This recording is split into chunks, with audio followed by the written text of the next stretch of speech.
We are live. Good morning, morning, morning. Hope you're all Yeah. doing well. BJ Edwards along with Mr. Anderson. Boy, may you live in interesting times. Wow, wow, wow. What's your goal in life?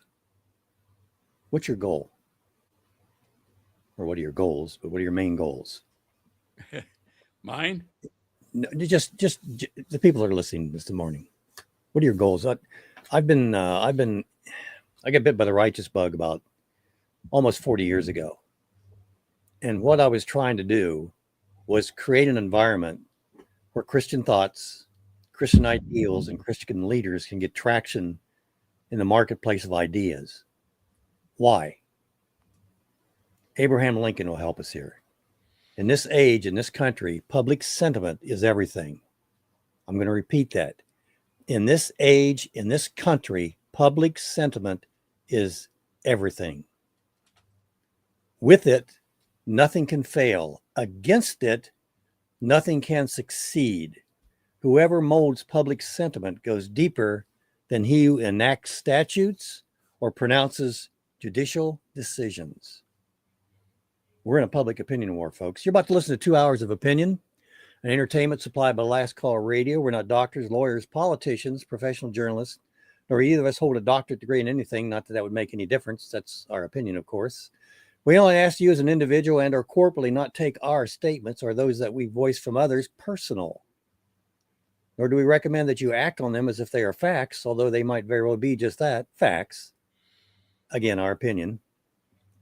Again, you're not required to listen to, act on, or repeat anything you hear today, and that any information and opinion we present is meant for the good of the order and by no means intended to harm or threaten anyone. I have a list of headlines, and it's just absolutely incredible where we are in America. We have come. It was Barack Obama said we're no longer a Christian nation. That means something, because if we're a Christian nation, then we're going to be more of a righteous nation. And if you're a righteous nation, you're not gonna have men in girls' bathrooms. Give me a break, okay? It's just you're not going to have silliness like that. We're going to be talking about marriage this morning. Key. And as goes the father, so goes the family. As goes the family, so goes the church. And as goes the church, so goes the nation. Chain of events. Yep. Where are we with male leadership? Or maybe better yet, where aren't we without male leadership? Righteousness. The laws of nature and nature's God are the bond that holds all nations together. You want to know what natural laws are? A good place to start is in the Bible. Yeah. A lot of truth in that. We've grown so far away from where our founders, and they gave their all. Lives, farms, families, land. They gave it all so we could have freedom. But freedom doesn't exist without righteousness, folks. It just doesn't. The Communist Party, the LGBTQ crowd, what are they trying to destroy? What do they have to destroy? What hurdle do they have to remove to get us into a nation that they want, an amoral and unjust nation, which we're pretty much there now anyway? But what do they have to remove to finalize that? They got to get rid of the family. The family is the first institution that God created for the benefit of man. The very first. And it wasn't by accident. It wasn't a flip of a coin. Geez, should I do the family, the church, the state? Doggone it. Just don't know. Listen, you have a Father in heaven. If you don't have a family, what does that mean? You have brothers and sisters in Christ. You have brothers and sisters. What does that mean? It's a special relationship, a bond that our adversary needs to break. They have to break it. You know, I've got a quote. Ronald Reagan was the first U.S. president to be divorced. Did you know that? He married his second wife when he took office in 1981. Reagan had previously been divorced, making him the first divorced to serve as president of the United States. A former actor, Reagan met his wife, actress Jane Wyman. The two were co-starring in the 1938 movie Brother Rat. They started dating soon after and eventually married on January 26, 1940. The union lasted 9 years. The two strong personalities eventually grew apart, divorcing in 1949, and he married his second wife. It's notable here. I really liked Ronald Reagan's presidency. He's one of the best presidents I think we've had in the history of our nation. And for such a time as this, he was there. But nobody's perfect. Well, his wife was reading tarot cards. Yeah, that's true. That's true. It's got me off subject, Mr. Anderson. It's just incredible that while he was the governor of the state of California, he introduced legislation, and we're going to talk about this morning, that has now gone national. It's called no fault divorce. You're going to learn this morning what that really means, what that means to us as a nation, what that means to us as husband and wife, and especially what that means as children. We need to look to children in terms of how our actions towards anything goes. How's it going to affect the child?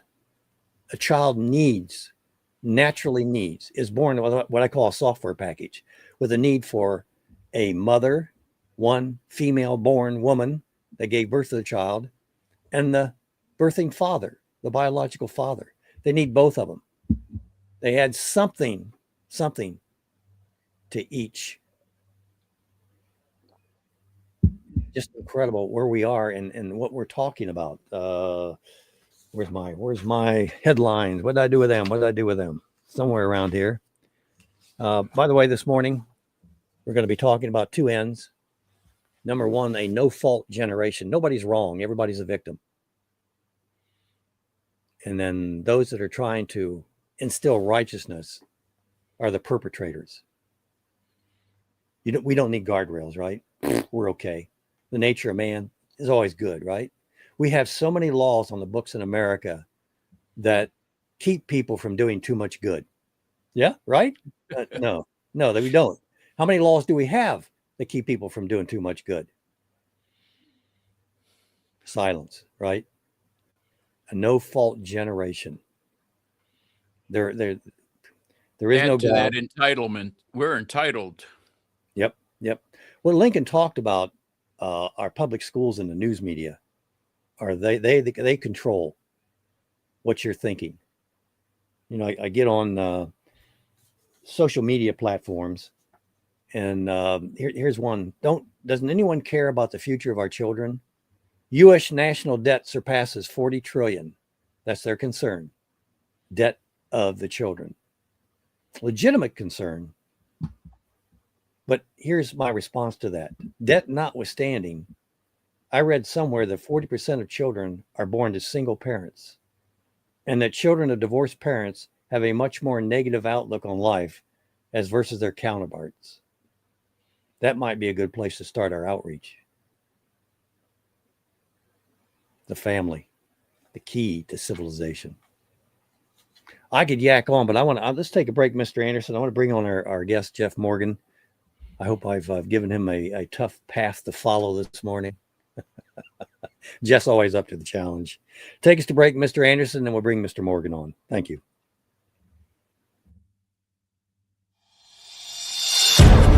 Faith, discussion, and so much more. Last Call with BJ Edwards.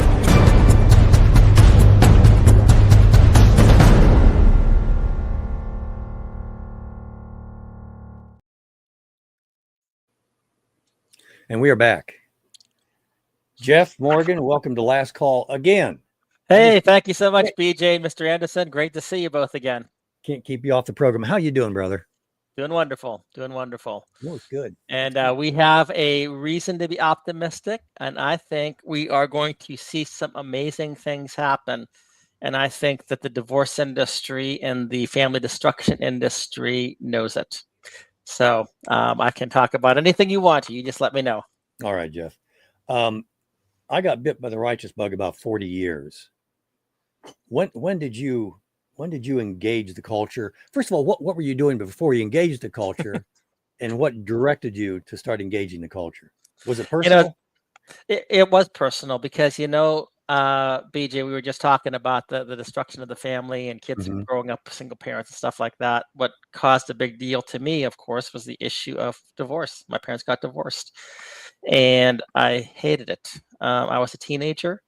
There were times that I thought about, doing the unthinkable, and I believed in a different philosophy at the time. So I thought, well, I could always, if I were to, nobody really dies; it just get reincarnated, right? That's the Mhm. belief that I had, so that I could do something. And Let's try this again, right? Go ahead. yeah, yeah. But then there was one thing that stopped me a little bit. Well, there are a few things. First off, I wasn't that brave enough to do it. It was more something that I thought about, right?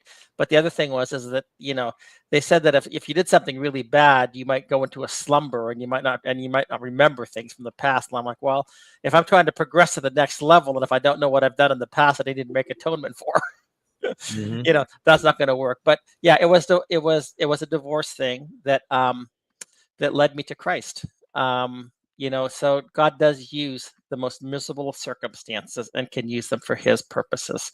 And so when I was in high school, like I became a Christian and wanted to live for Christ. Didn't know exactly what all that would mean. I wanted to be out there. I knew what some of my own weaknesses were. Very shy, stuff like that. Used to pray, God, give me the boldness to speak up and testify for you and everything else. But eventually, over the course of time and years and everything, and you just try to do everything that you could to follow Christ. It led me into going to Bible college, led me into wanting to be a missionary. And I was a missionary for some time. When I came back from being overseas, I came back into the States, and I still like, as a Christian, we must engage culture. Culture is where a lot of our wars are being fought. The church is supposed to be the pillar and the support of truth.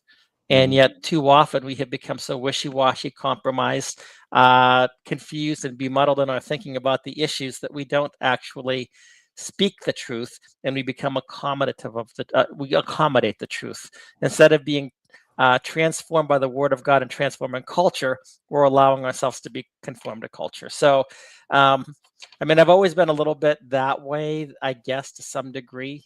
Uh, and fortunately, sometimes God gives you the ability to, that the water that runs off the duck's back. Sometimes that's very helpful to have a thick skin, and sometimes you learn the thick skin stuff, and you learn to keep going forward because of the stuff that you've experienced and suffered. So anyway, Well, pain is a great teacher, an yes, incredible teacher, yeah, yeah, and it also opens up doors of understanding that folks that haven't been through what you've been through don't. You not only know it, you feel it, right? You feel it. absolutely. And I'm glad you say that because one thing that I've thought is I'm not really like empathetic so much by nature. But once you go through something yourself, you're like, now I understand. And I think that there's a certain way that God has entrusted certain things to us in that way. There was a book a long time ago by Paul Billmeyer, I think his name was something like that. Don't waste your sorrows. And the sorrows that God brings into our lives, we're not going to live a sorrow-free life here on earth. If we are living a sorrow-free life, probably something is not, we're probably not living the way that we should be living or engaging culture or Yeah. whatever, because all who seek to live godly in Christ Jesus will suffer persecution. In this world you will have tribulation. Be of good cheer, for I have overcome this world. But the thing is that we have the presence of God with us, and that's what Paul learned, is that through the things that he suffered, he was able to provide comfort to other people. So I think that you're absolutely right about that. That it's enlarged my heart. Even something as simple as my dog dying this year. I couldn't understand, Oh.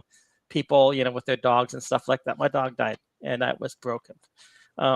So yes, I have a much more tender heart toward that, and I think that we need to use these things to help other people. Do you have brothers and sisters? I have well, that's an interesting question. Maybe I didn't tell you about this. I do have two brothers and a sister. I found out a couple of years ago that they are half brothers and half sisters. And I also have some additional half brothers and a half sister that I didn't know about, but I got to meet them a couple of years ago. Went out to meet them. I found out when I was 63 years old that my father was not my natural father. And so I went out to meet my natural father. So yeah, I'm like, okay. Then you start to look back at life and like, what was true about my life? Yep, all of a sudden my ancestry changed. I thought I had this British ancestry and stuff like that. And then I found out I'm partially Italian, partially Irish, which was kind of funny because people traits of Irish and my friends call me the Godfather. So so maybe they knew something I didn't know, but I was the last one to find out about the fact that one of these things is not like the other. One of these things just doesn't quite belong, right? So, but I still look at my brothers and sisters as my brothers and my sister, and I've got another, like I said, another family. I've met them. We communicate a little bit, but it was great to meet them. Jeff, divorce, generally a child's going to blame themselves for what happened. Yes. I take responsibility for that. You may not even think that, but you know it. Right. It's just inherent in you. So you want to get married. You miss that family life. So you decide to get married, right? Right. And then what happened next? Oh yeah, that's an interesting thing. I mean, for 25 with my first wife, and I am remarried, BJ. That may cause some theological problems with some other people, and I completely respect them in that. But my ex-wife got remarried shortly thereafter. And anyway, it is what it is. But yes, I did. My wife and I were married for 25 years. We have 3 children. We had been in ministry together, and few things happened, and it is what it is at this point. I never thought we should have been divorced. But that's when I found out, BJ, that there's nothing you can do to stop a divorce. There's no defense. And in fact, I've had one person tell me, well, there's no defense against a no-fault divorce. And that's where I've said, okay, there's something wrong here, because you go into marriage with what? As a Christian, I go into marriage saying, I'm doing it as an obedience to God. And because I believe it's his will. And God has a very specific place for the family. God's first foundation before the church, before government, was the family. Adam and Eve in the garden, he brought them together. They had children. Unfortunately, they sinned before they had children. So everybody now has that nature within them. But that is God's primary essential unit. If you don't have strong families, well, let me put it this way. If you have a church full of broken families, you probably have a broken church. If you have a country full of broken families, you probably have a broken family. And what's gone on, what you mentioned earlier about the communist agenda and stuff like that, this is part of a long war against God. It's a satanic war. It's a communist war to destroy the family. God loves the families. He talks about fathers and mothers. He cares about the orphans. He cares about the widows. He wants those families together. He talks about grandparents and the role the grandparents have in the role of their grandchildren. God's primary emphasis and focus is on the family. So what is the number one thing that's going to be attacked by Satan? The family. That which God loves, he's going to hate. And over the course of the last century, we have had laws put into place. We've had our minds changed, our culture warped, or the public sentiment has changed, as you were talking about earlier with Abraham Lincoln. The public sentiment has changed, so the divorce has now become acceptable. Divorces should not be acceptable. How about expected? Well, that's interesting that you say that, because you hear about people saying, well, I had my trial marriage. I had my starter marriage. This is not a house that you change every so often. Marriage, according to Jesus, according to the scriptures, is supposed to be one man, one woman for one lifetime, separated only by death. And yet, so the original redefinition of marriage is not gay marriage, same-sex marriage. The original definition of redefinition of marriage is when we have said that marriage cannot be temporary, that we can have consecutive marriages. So because God, again, there's something about marriage that God loves so much. He said this is the symbol, the illustration of the love of Christ and the church, the relationship between Christ and the church. The Christ and the church is permanent. Christ is the Lord. The church needs to follow its Lord, her Lord.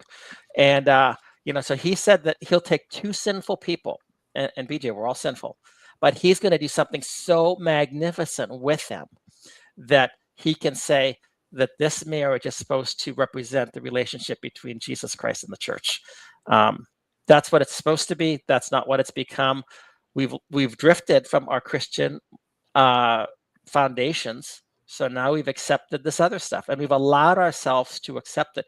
The interesting thing is there was a woman back in the late 1800s who wrote the Woman's Bible.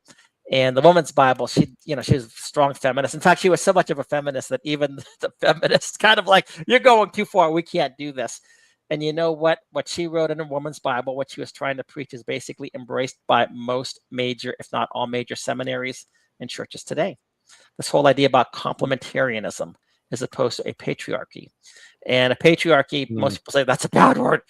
No, God established the patriarchy because men have certain duties to love, to honor, to protect, to provide, to be willing to lay down their lives on behalf of their wives. Wives also have duty to respect, to honor, to obey and submit. Oh boy, that is, that's when all the, you see, what do you submit? What do you mean? Like you want danger, danger, warning, warning. I know, exactly. So we've come up with this idea of a complementarian theology where, I'm okay, you're okay. I get it.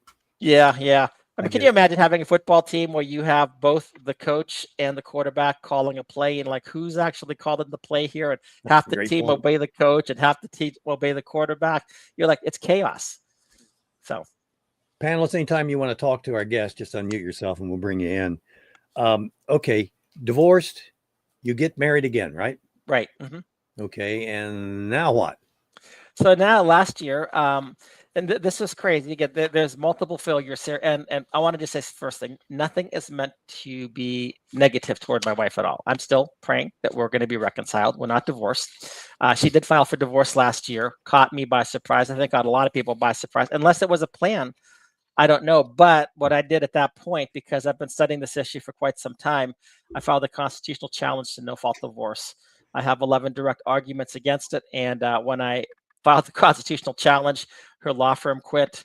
One judge recused herself and then later retired, and then 4 other judges have recused themselves. So I've had 5 judges recuse themselves. Not a single judge has signed an order, and part of that being is because first they have to determine whether my challenge has validity. If it is, the statute which we have in Texas, it's called 6.001 of the Texas Family Code. And it says insupportability. What does that mean? Nobody knows, but insupportability. On the petition of either party to a marriage, the court may grant a divorce, and the court always grants a divorce. The court may grant a divorce without regard to fault if the marriage has become insupportable, whatever that means once again, because of discord or conflict of personality that destroys the legitimate ends of the marital relationship. What does that mean? And prevents any reasonable expectation of reconciliation. How do we know any of this stuff? This is a statute that was designed basically, I would say it's satanically inspired. That's how bad it is. Because it gives the person who is a respondent in a divorce petition absolutely no say. It's like if you're an unborn child in a womb and the mother decides to abort you. You have no say over your life.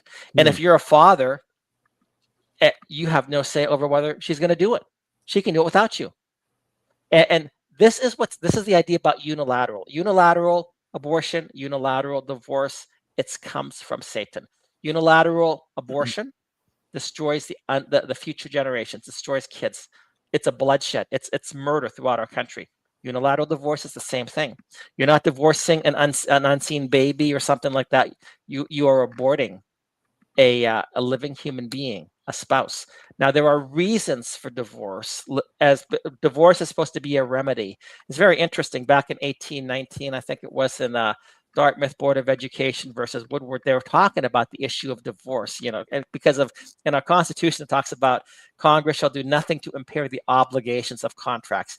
And marriage is a contract. It's a social contract. There's stipulations of a contract. When you get married, you get benefits, federal benefits, you get state benefits.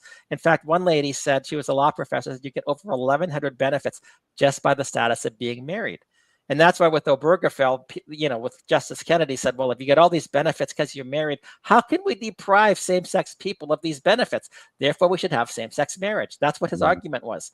But the question is this: if I'm married and that's part of my who I am right now, why should I be deprived of those benefits simply because one person desires to do that? And really, it's so bad in Texas.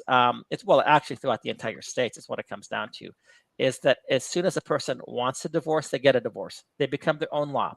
Their own belief. They don't have to say. You could say, in my interrogatories, I asked, what did I do that I shouldn't have done?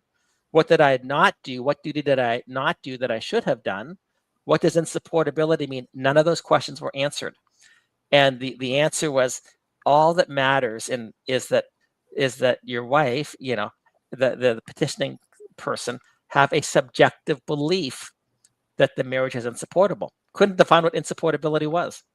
So, and the divorce attorney who represents her, she claims to be a constitutional attorney. The whole thing is garbage, 100%. Well, when I filed the constitutional challenge, as I said, we had, there were 5 judges that have recused themselves. Nothing has taken place on it. She filed on July 8th of last year. And I didn't even know that she filed. And then after that, because of the constitutional challenge, I think that's why they came up with this new thing. Oh, cruelty, cruel treatment. So I've done nothing. I've breached no contracts. There's no protective order, nothing like that against me. But now I'm going to be sued because of cruel treatment. This is an attorney tactic. I know this right off the bat.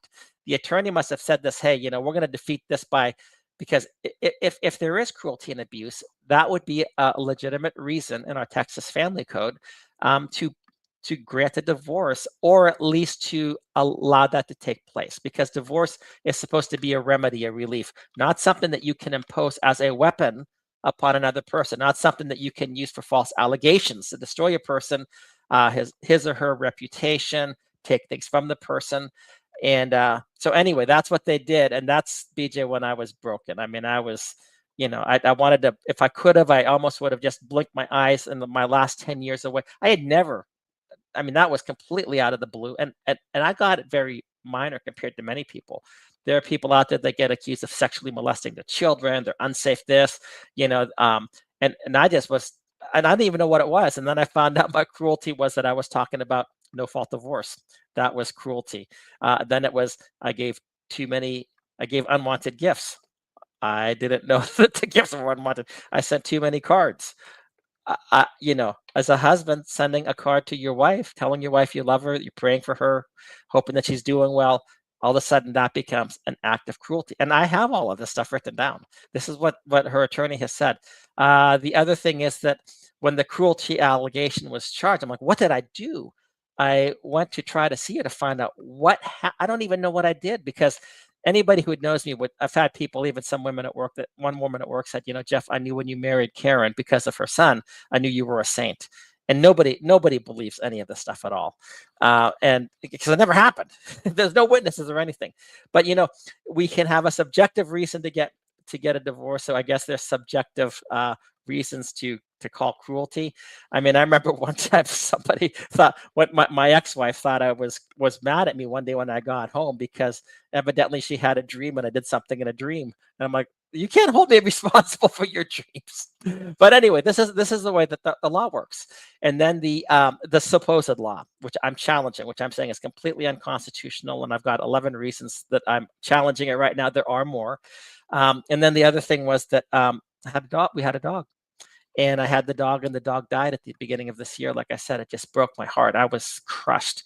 And I thought, if the dog died, it was our dog. If the dog died and my wife buried it and didn't let me know, I would be, why did you let me see the dog? So I tried to do that. I had somebody go up to the door, knock on the door, and that now becomes another act of cruelty, returning a deceased dog. This has been absolutely insane. But the thing is, the divorce industry is built on lies. All of divorce is built on lies, for the most part. I'm not saying that there are not some legitimate reasons and people that fail it in their marriage because of their selfishness. But this idea of insupportability, which nobody can define historically, was always something that was done with it for conduct purposes. For example, we'll say that I'm a guy, I'm going out, I'm committing adultery. My wife is concerned about getting STDs. Why are you going out with all these women? And she could say, hey, this marriage has become insupportability because Jeff has an ongoing pattern of adultery. And I'm sure somebody wants to take a clip out of this to say that this will become the new accusation against me, right? But anyway, there was an action that led to something being insupportable. Or we'll say my wife abandons the marriage. And I would say that, if she's abandoned the marriage, this is not a marriage. And in Texas, originally, I think it had to be a 10-year time frame. Now it's a lot less than that.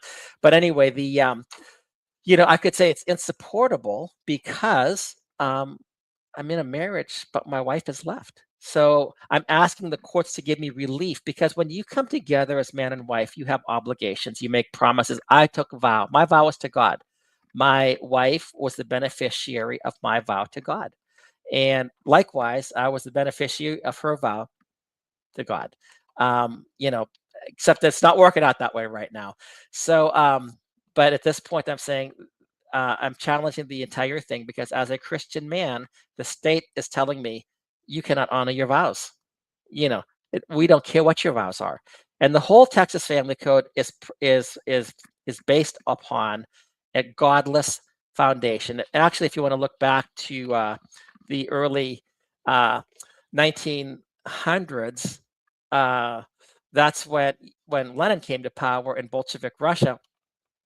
They instituted no-fault divorce at the time, and this was something that Marx and Engels had talked about. Lenin did, and now what we have in America, we have embraced this idea of this no-fault divorce doctrine. But when it first took place in the 1917, 1918 in Bolshevik Russia, 8 years later, July 1926, the Atlantic magazine wrote an article about Russia's effort to abolish marriage, and they talked about the societal devastation. You had orphans, you had drunkenness, you had, anyway, it was terrible, but we have embraced that and we have adopted that throughout the United States of America. Yeah. And except that we've added some Keynesian.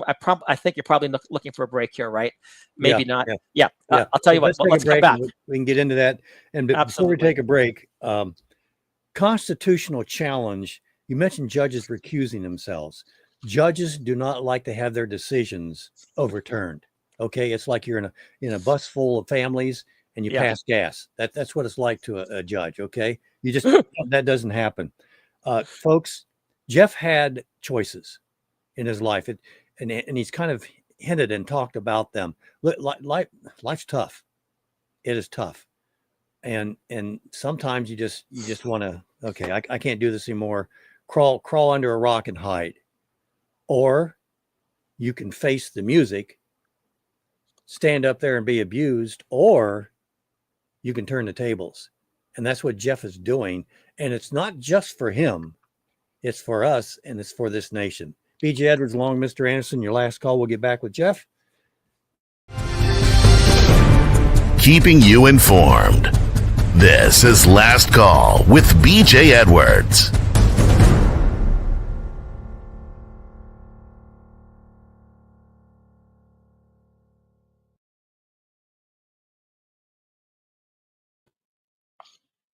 And we are back. Jeff, before you get in that explanation, what kind of research did you do? And when did you decide, wait a minute, I have something I can do here to remedy this situation? Yeah, that's fair. Sure. When my wife filed for divorce in 2012, and I'm like, there's nothing you can do to stop it. It was like, that somebody showed me the book, Stephen Baskerville's book, Taken into Custody, and I started to read that, and I saw this is what I'm going through. I could only read like about a page and a half or so, and my blood would start to boil. I had to walk away from the book, but that's because of the injustice of our courts. And I'm like, okay, I need to change no-fault divorce. I didn't know what I was doing, BJ. Obviously, I didn't know what I was doing, but I'm like, started to do something, started to talk about it. When I started to do it, I had this little camera, this little tiny thing, $200, a Canon camera, and I started talking about no-fault divorce. And I am sure people thought that I was a nutcase out there, because most people didn't even know what it was. And if probably looking at my original videos, you would say maybe he was. But the thing is that if you're not willing to if you want to do something well, you've got to be willing to do something poorly at the beginning or learn along the way. So that's where I started and started to do some research. But I said that this is an unjust law. We need to change it. So that was probably back in 2013, 2014. That I started to really look at that much, much more. Jeff, first of all, how can we help you? Oh, I'll tell you what. I see that you put the that link up to the constitutional challenge, no fault Mhm. divorce. Share it, because look, everybody knows no fault divorce as a problem. When I first started talking about no fault divorce, people were like, what is he talking about? They thought it was kind of nuts because they were talking about equal shared parenting and stuff like that, and I had no idea what they were talking about there. But I learned from them, and then they started to learn from me, and they're like, the bigger issue is the no fault divorce issue. So, I talk about no fault divorce all the time. We have to have legislation passed, but really because our legislators are not, don't seem like they want to, they don't have an appetite for this because they have to be elected, and a lot of their constituents, like, they'll have a reason. Well, we need to have the divorce for this and for that, and we need the government out of our lives. BJ, nothing puts the government in your life more than no fault divorce. They intrude in your life. In fact, last year when I talked about being charged with this cruelty thing, because I've seen what's happened in the courts. I've gone into the courts. I've watched probably 300 times, I'm guessing, more or less. I go in there and I see the injustice that gets carried out, the devastation of the family. I see one person losing. I've had several people that have lost their homes and to pay for their wives or their spouses' attorney Mhm. fees. And they call this is just and fair. It's not just and fair. It's unjust. It's not fair in the least. So when this happened, I was scared to death, and I almost ran. I was like, Yeah. can I blink my life out of the last 10 years out of existence? And but fortunately, a couple of things happened, and I just had people, BJ, and I just said, just pray for me, because I've had this constitutional challenge, right? And why don't waste your sorrows? Don't let all this pain go for naught. And BJ, there were times, I know this sounds crazy, but I was, I'm a bank examiner. I was traveling in a hotel room, and I felt like this is the only time I felt like this, like the hordes of hell were watching, were just looking, glaring, leering. We're gonna get you. And it felt that real, that strong of a presence. And and again, it was hard. It was so hard. I just would pray. Sometimes I call people a couple of times a week, just pray for me, just pray for me. I felt like I was the paralytic that was being taken to Jesus by 4 people. Sometimes we have to have that where people take us to Jesus. Take me to Jesus. Jesus can do something, but I don't know if I can do it on my own. Just broken. And I can't believe what's going on. In fact, I went so far, BJ, when I was threatened by this attorney, because I'm not an attorney, right? I don't know what I'm doing in there. They're going to do this, and they're going to try to portray me in such a way. And I've seen people misportrayed repeatedly. So I was afraid. And then fortunately I made it through that part. And I had my constitutional challenge. I just said, I have a constitutional challenge. Can I present it? It's kind of like me, a little whimper, right? Yeah. Yeah. And that started the whole chain of events, because I thought, I've been doing this for so long. Why stop here? And then, but one other person told me something, BJ. He said, Jeff, in 50 years from today, what are you going to say? And I'm thinking in the back of my mind, I'm like, okay, 50 years from today, I'm going to be dead. I'm not going to be here on earth. And then I'm thinking, okay, but I do have to appear before this great crowd of witnesses that surrounds us. What am I going to tell them? I did this, and I fought this fight, and then what? And then what? And then I got afraid and I ran. And I'm like, as hard as it was, sometimes we have to face our fears and go forward. Yeah, Jeff, when I liken this, and what's going through my mind is that I mentioned a child needs a mother and a father. Yeah, That they're born, absolutely. it's a software package they're born with. When Yeah. you remove one of those, or Yeah. one of those, or both of those, Yeah. It creates a vacuum. Mhm. And you can try to fill that with alcohol, drugs, gangs, sex, business, sports. Nothing fills it. Right. Nothing fills it. Right. And if you want to talk about motivation, and a lot of people, probably 50% of the people that are listening today understand what we're talking about. You can't stop trying to fill that vacuum. It drives you. Right. And that's why would Jeff go through all this? Because he has that. We have an inherent software package we get from the Lord, Mhm. and that is love. And that love comes in form of the family to begin with. And we talk about leadership. We talk about leadership in our society. We're probably going to do that during the second hour. That's what children learn leadership. Where do they learn leadership from? Well, the father. That's what the father offers. Mhm. That's what is there. If it's not there, then you try to fill it yourself, or you might join a gang and let the gang fill it. I'm just trying to fill you in terms of motivation for Jeff and other folks' life, Jeff. For me, that's why I do what I do. I'm trying to create that environment where the Jeff Morgans of the world don't get hurt, where Christian thoughts and ideals and leaders can get traction in the marketplace of ideas.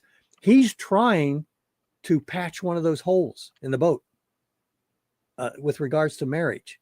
And then when he's successful, not if, when he's, well, you're per se, right? You're representing yourself? I am pro se. And BJ, what do I think? I think we're going to win. Yes. Yeah.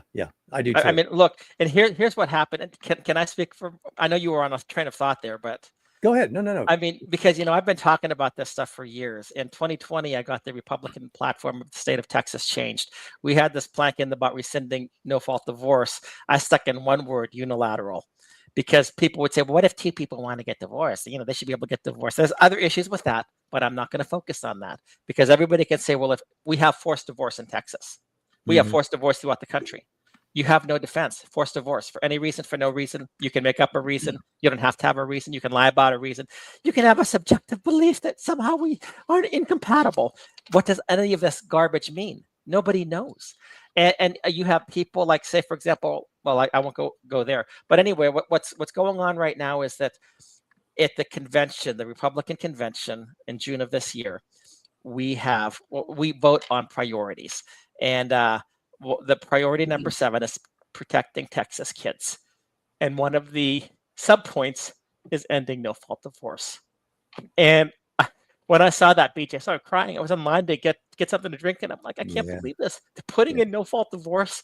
I mean, we've talked about this stuff, and I got the platform change in 2020, and now it's on there to be a priority. And now there's this Texas Commission on Marriage and Family, which I knew was coming. I just didn't know when they met. So in July, I found out I was coming back from Las Vegas, a conference there, Freedom Fest, and I was coming back, and I'm reading this text. I'm like, this Marriage Commission is meeting. So I'm like, well, I've got to go to it. They're meeting in a few days, and I applied for a vacant position, which they evidently filled with the divorce attorney.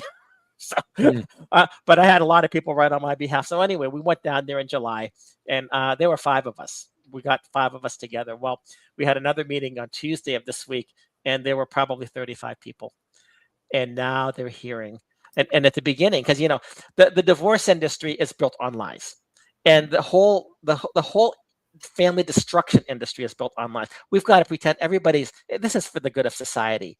And now you're getting people up there. We're talking about men. We're talking about women. We're talking about different ethnicities coming up. They're talking about how horrible the family courts are. So much so that now these people are saying they had no clue, because they're given something. Here's what we have to address these issues here from an ivory tower academic point of view, perhaps. And these are good people, all of them. Well, almost all of them. There's one I have some reservations with, but anyway, I won't go into that. Maybe I will, but they just, they didn't always know. And after the first meeting, one guy went up to one of my friends there and said, we're not told this stuff. And I think they were going to get together for lunch. I don't think they got together, but they did correspond with each other. And now they're seeing that, the way things are supposed to work are not the way that they work. Our courts are horrible. Our attorneys are abusive. The attorneys say one thing. We honor our attorneys. I think a lot of the attorneys should almost be prosecuted for criminal conduct, but that's I will digress on that there. But the thing you were saying that, my motivation is that marriage is an institution from God. God ordained marriage. That state did not do that. That is a communist, secularist, anti-theistic thought. That's what Lenin did. Because prior to Lenin, it was the church, the Orthodox Church, that actually, was the one who married people. And when Lenin made it a civil institution, only a civil institution, as opposed to a religious institution, something established by God, he was able to put all these laws upon marriage and to make divorce available for any reason, for no reason. You can make up a reason. Divorce on demand. You can send it. I think got to the place that you could send in a postcard and divorce your spouse. You could be divorced and not even know it. I've had that to a pastor here. Talks about that. And then in addition to being divorced without knowing it, they take your children from you. But the thing is, you're the father, but you can't see your kids, but you still have the responsibility to pay for them. The whole system is so wicked and perverse. Anybody, okay, I'll stop right there. But the other thing is that, you talked about what we're doing for society. I've thought many times, I'm a grandparent, got 8 grandkids. I see 4, I don't see the other 4, which is also unfortunate. That's another thing, and the ramification of divorce. But I've thought many times I would hate to have my grandchildren come up to me and say, "Grandpa, did you know what can happen in family courts? And Grandpa, did you do anything about it?" And BJ, I don't care if my name's remembered in history at all. It's probably going to be a little bit because of this situation. But I just said, I will not. I will do the best that I can to make sure that they will never have to face the family court gas chambers throughout Texas and other places. And that's what they are. You go in there. Family courts exist for one purpose: to destroy families. And you can't tell me any other reason. Family courts are there to destroy families. They don't offer reconciliation services. They should. There used to be conciliation courts because it was for the good of society that marriages were together. Now they somehow have turned this so perversely to say it's for the goods of society to grant divorce for any reason, for no reason, and to force divorce and to take somebody's assets. And by the way, if you have this much in assets and then after divorce you end up with 30 or 40%, your attorney might tell you, you got a good deal. That's a good deal. Wait a minute, I had this. Now it's down to this. And it might be down to this because the attorney says, but don't forget, I get my portion here too. Yeah. So they've destroyed families. They're extorting your assets. And I've had an attorney say this. I'm in this for my grandkids. So you're taking my stuff from my grandkids and transferring it to your stuff for your grandkids. The whole system is perverse. Divorce is a game that attorneys have set up. The legislation has been largely done by attorneys or by family law attorneys to benefit the industry. We have lobbyists here for divorce attorneys, the Texas Family Law Foundation. And one of the individuals on this Texas Marriage Commission was a board member, maybe still is, for the Texas Family Law Foundation. So, but the thing is, she's been put in some tough spots. I don't know enough about her. I have a video about her online and stuff like that. I'm just saying that the divorce industry itself is evil. Jeff, and I have this rule that you can't complain unless you're trying to do something about it first. You're doing something about this, and we got just about 5 minutes left. Okay. And I want you to. Another thing that you're doing is positive. You addressed the Texas legislator, I believe, recently, and made some suggestions. Did you not, with regards to the family? You showed some posters. Yeah, well, so that was the Texas Commission on Marriage and Family, and the State Affairs Committee is meeting in September. I've already got there we go. Yeah, wow, that was done in front of the Supreme Court on May the 23rd, and I put up all those videos too. But then no, with what happened just earlier this week, I have because marriage is something that's good for everybody, and so I have think about it before you file. So I had some posters, and I just said work it out. You can work it out. Your kids are looking for you. They need you to work it out. In fact, I've got one right here because we don't talk about the consequences of divorce, but divorce, there are think beyond today. The damage lasts a lifetime. It's not just the end of a marriage. Who decides who gets the kids? Who decides? A judge, a complete stranger, decides what kind of time you can spend with your children.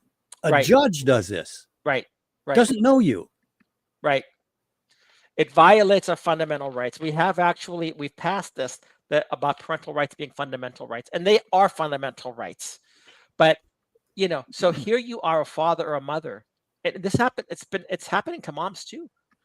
And I hate this. I hate when it happens because false allegations are accepted as truth. How do you defend against a false allegation?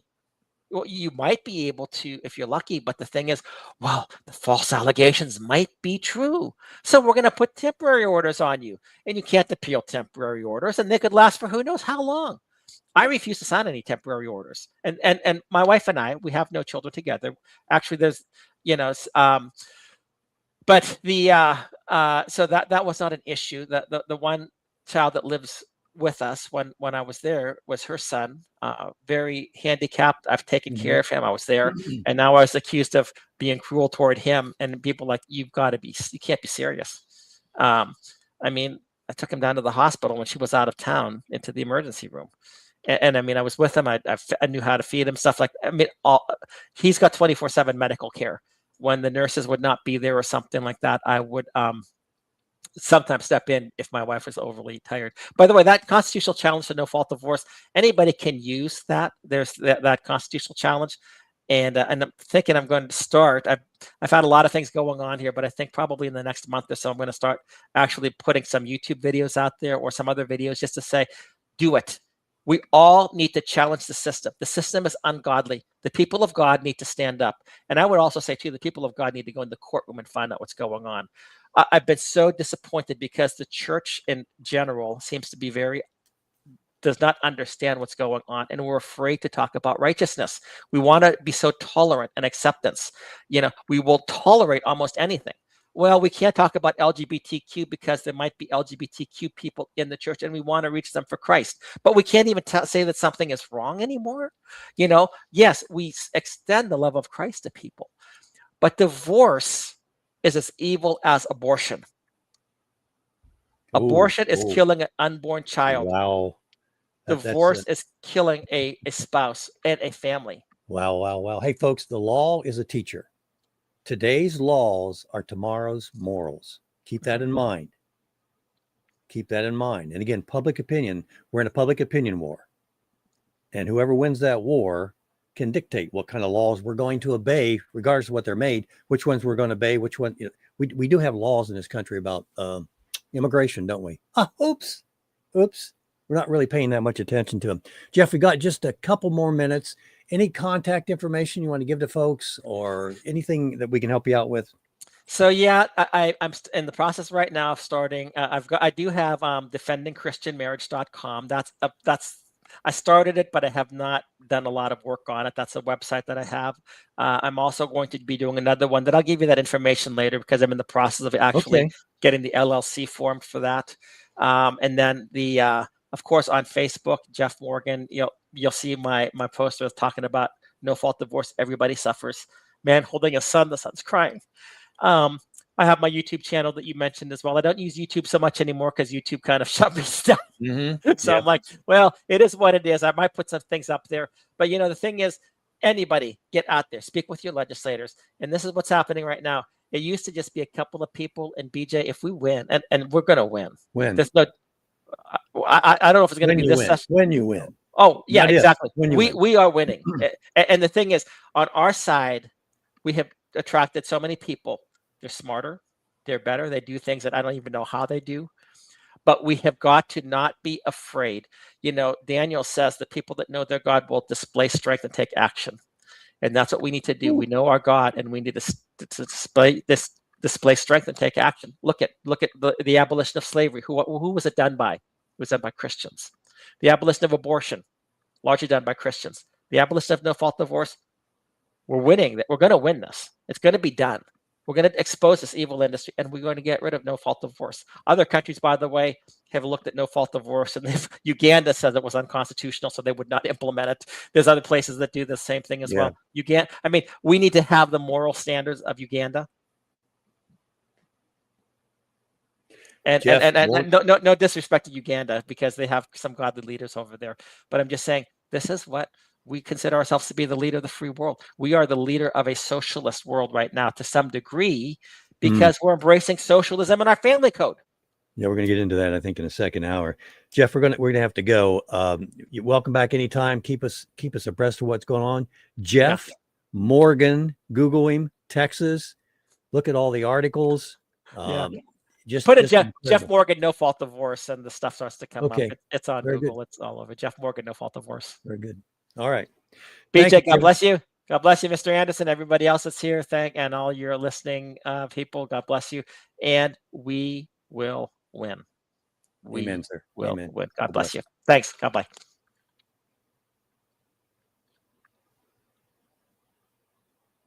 Hang in there, folks. I've got to do something for Mr. Anderson. I thought. Let's see what we got here. Media assets. I think, we go up here, there, and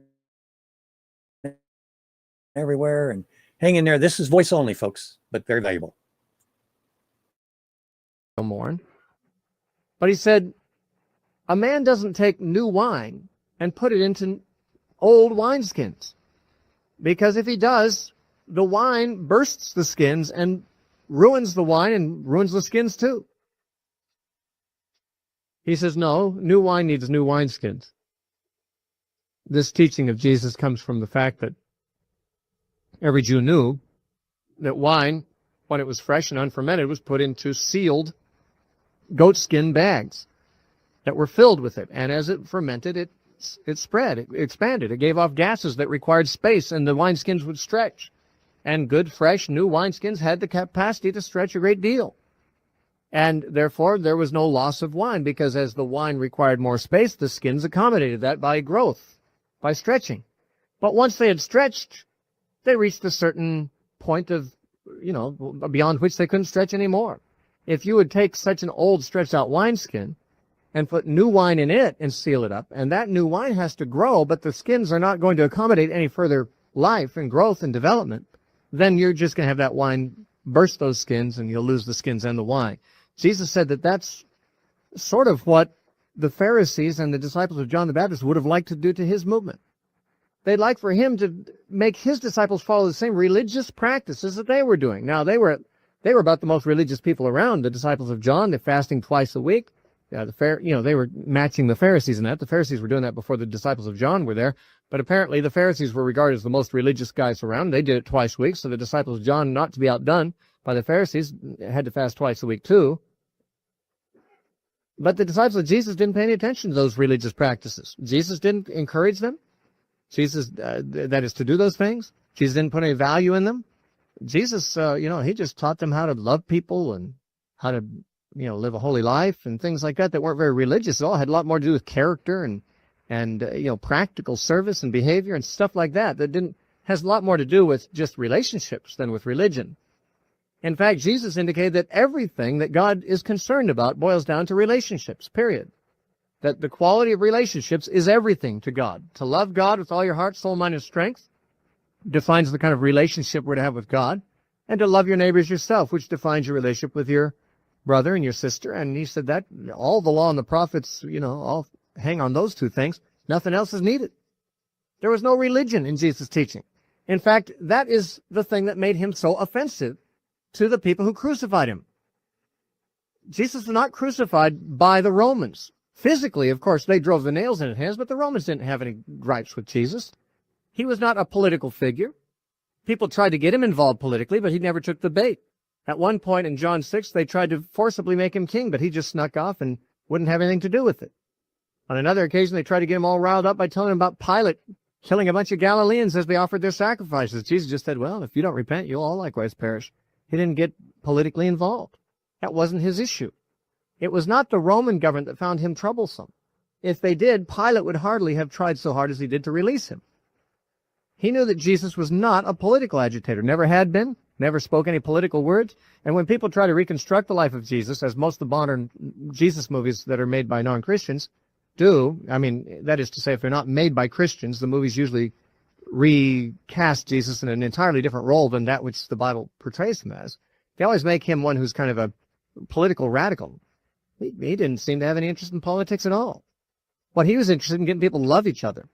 What he was interested in is getting people freed up from the idea that God is a religious God and get them turned on to the idea that God cared about how people love each other. And that's all that Jesus really ever taught about. You never find him teaching about religion. And that's why it was the religious community that railroaded him and got him crucified. The Romans were simply the patsies of the Sanhedrin, who were basically, Pilate was blackmailed by the Sanhedrin to crucify Jesus, according to the records. And so Jesus was not starting a religion. What was he starting? He was starting a family. He said he came to bring us to the Father. He said, no one can come to the Father but through me. If you read the Sermon on the Mount, only 3 chapters long in Matthew, 17 times in that sermon, Jesus emphasizes the Father, the Father. The Father knows you have need of these things. Pray to your Father. And he was always continually trying to restore the Father's prodigal children back to relationship with their Father. That's what he was about. He was about starting a family. He never gave any religious instruction that I can recall. And in my mind, I have read the Gospels quite a lot of times. I can't remember any religious instruction in them, except where he said, well, when you bring your sacrifice to the altar, which he assumed they do because they were Jewish, he said, if you remember your brother has something against you, leave your sacrifice there. In other words, forget about the religion and go back and make it right with your brother. Concern yourself with the relationship and let the religion take back seat if it even continues to exist at all.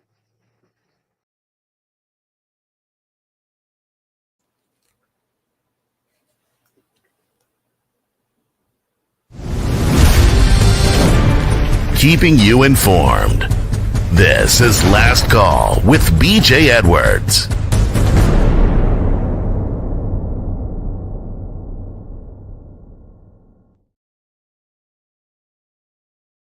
We could use a few more hundreds, maybe even thousands, but hundreds of Jeff Morgans. You know, folks, when it comes to clarity, pain is a universal solvent. We've got we're going to hear a little bit more from Jeff. He started to talk about pastors in churches, and they can make such a big difference. Such a big difference. Before we get into that, I want to drag Norm in here. He's a counselor. You want to add him to the stage, Mr. Anderson? Go ahead.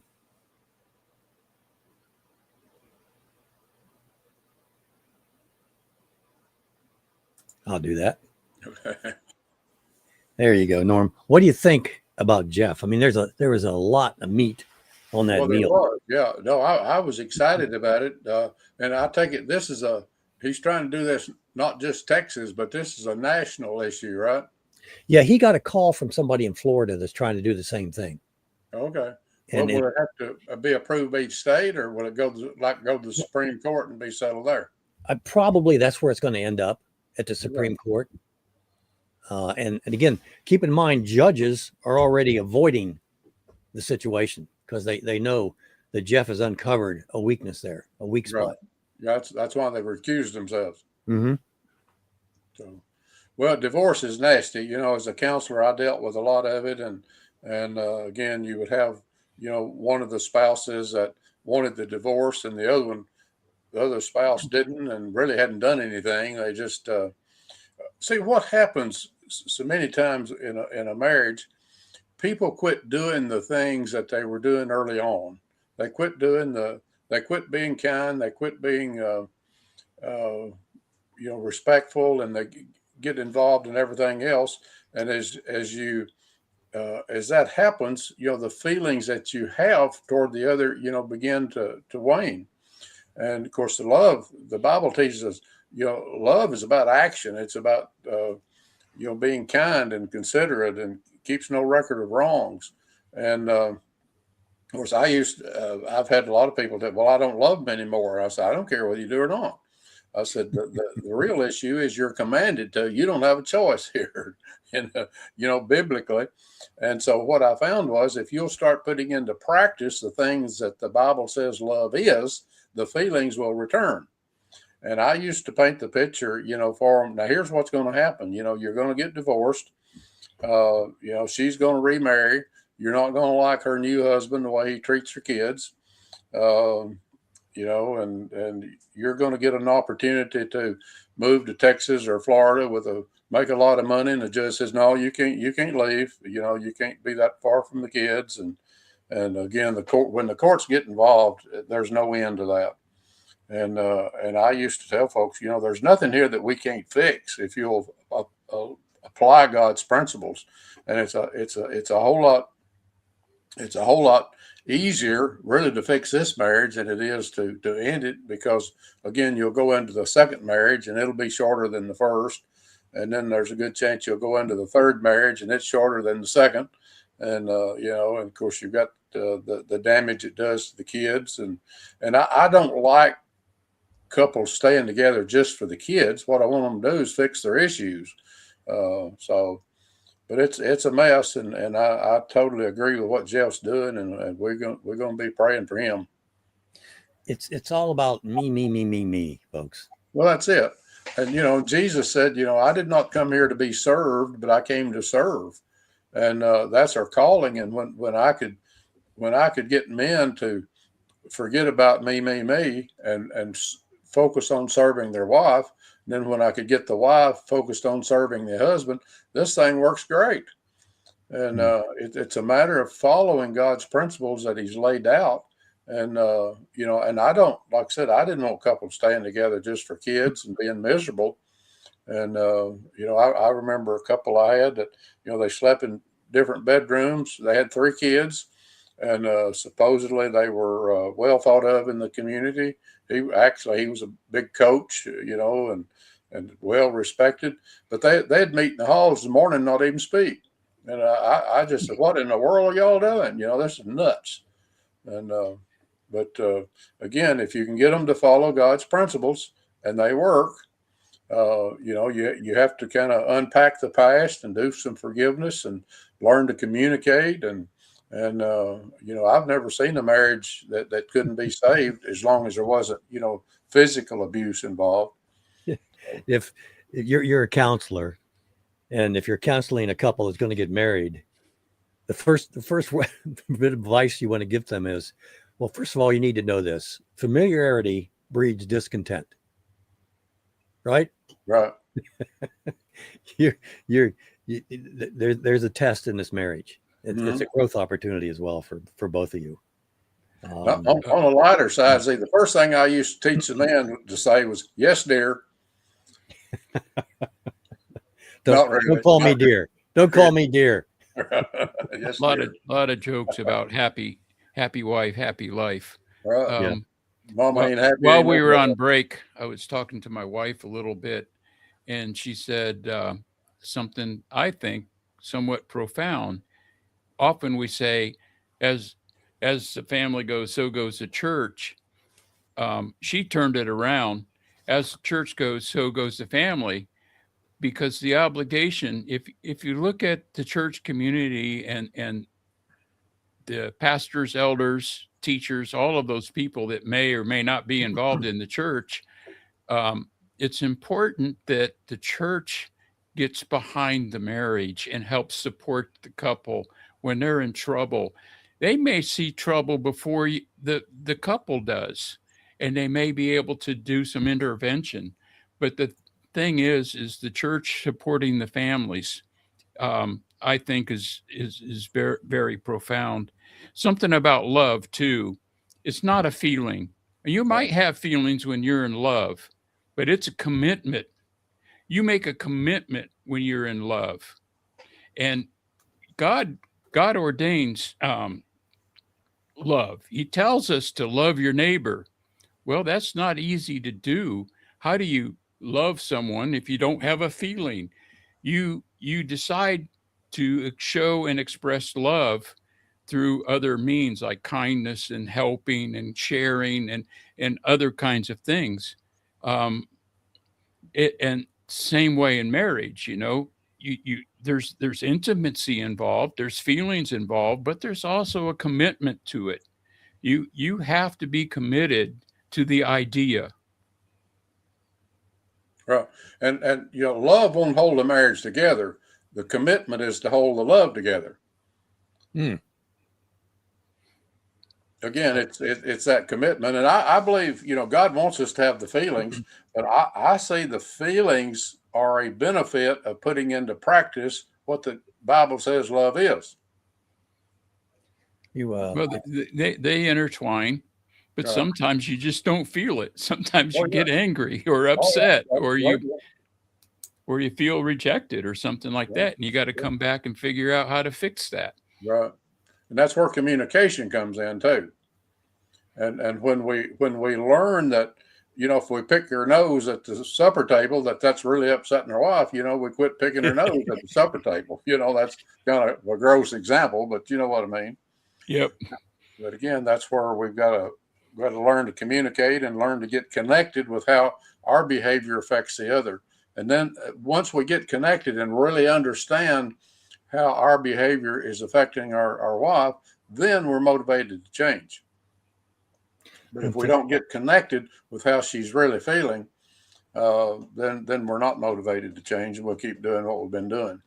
Donald on Rumble says, all about concern about your mate. and being able to appreciate their concern for you.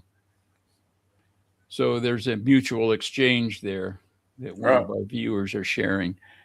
You know, being respectful too. Respect other people. You know, Okay. respect if they say, "Well, I don't like it when you do this." Funny little story, maybe. My wife, you know, was very annoyed when we would be sitting watching a program on TV or just sitting together, and I would come in and I would be eating some soup or something. I'd be sitting near her and I'm clanging my spoon. And she's like very annoyed with me doing that. I never gave it any thought. And I'm like, oh, you know, am I offended at that? Maybe for a moment. And then I realized, well, yeah, that could be annoying.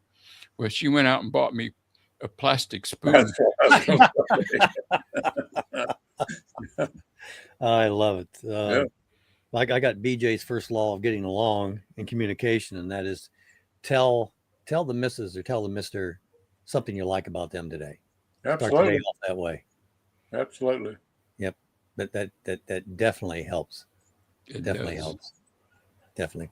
We were talking about the church, and we've got a video with Jeff, and they're talking about the church and talking about marriage and talking about the family and how the leadership in the church, the pastors, how they can help out with all this, how they need to help out, how they haven't been helping out in the past. So I think when we go to break, we'll just go ahead and play that video and then talk about that a little bit. I love Jeff. Jeff Morgan has obviously done a lot of research, very intelligent young man, been through a lot and said, okay, I've taken my beating, but I'm gonna try to keep somebody else from having to go through what I went through, and that somebody else is also children, or maybe I should say especially children, to have to go through what he went through. What I can think of, including myself, but most of the people, I'm sorry, about half the people I know are divorced, and I think most of them have children. I mean, how can you keep things together if that's happening? Yeah, and those children feel rejected. They feel like it's their fault, Yep. which is going to turn to anger, and that anger always comes out in bad attitudes and bad reactions, and it just spirals out of control. Yep. I think Betty has a comment, and then we're going to go and break. I got her. Go ahead, Betty. Yeah, I'm also against no fault divorces, but I went through a divorce and I'm the one that filed the divorce because of abuse. I didn't want to get a divorce. My ex-husband was abusive, very abusive toward me, but when he started abusing my son, I couldn't watch it anymore, him being bruised up and stuff. So I ended up leaving. And I tell you what, I went through the ringer with the judges. They even turned me in for sexually abusing my son, which never happened. They found out, you know. So I'm against no fault, but I believe that if you're abused or your child, especially your child, because I was against divorce, I still am. If your child's abused, I think you need to protect that child. So my son, he was glad to get out of that, you know, because he always said, you're the only parent I have because of the abuse. And when he had to go over there on his weekends, he had silent cries, and he used to break my heart because they would drag him down the steps with his hair or jab him in the chest and leave little marks or a scar. So they were very abusive to him during that time. So when he came about 12 or 13, my ex came to get him, and he wouldn't go to the door. I stood back in the wall. He stood over there. Sean stood over there, and my ex wouldn't come in the house. And he was going, the F words went flying. But he said, I'm going to get you for contempt of court, because my son finally said, no, I'm not going with you. I said, hey, if I have to go to jail for my son to protect him, I will.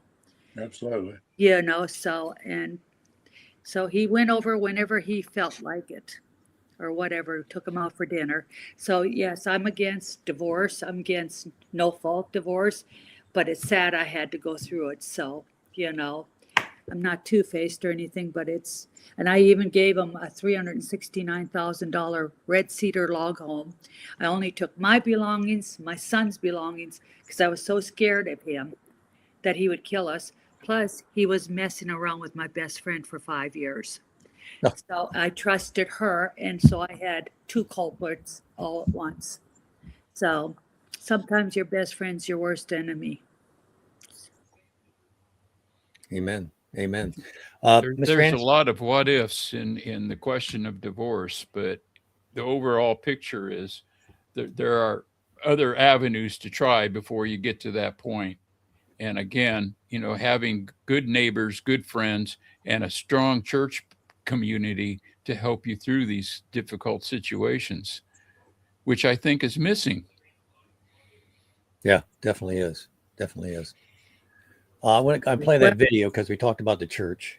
Well, one thing, if someone does go through a divorce, and you have to learn to forgive, because if you don't, it eats you alive. And it was hard for me to forgive both of them. But eventually I did. Praise the Lord.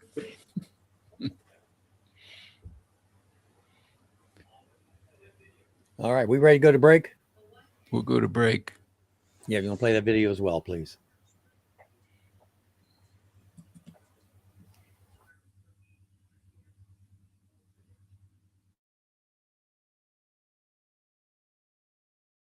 Aldi doesn't pay for cart wranglers, and those savings go to you. Christian leaders in Dearborn, along with the mayor and chief of police, came together today to send a message of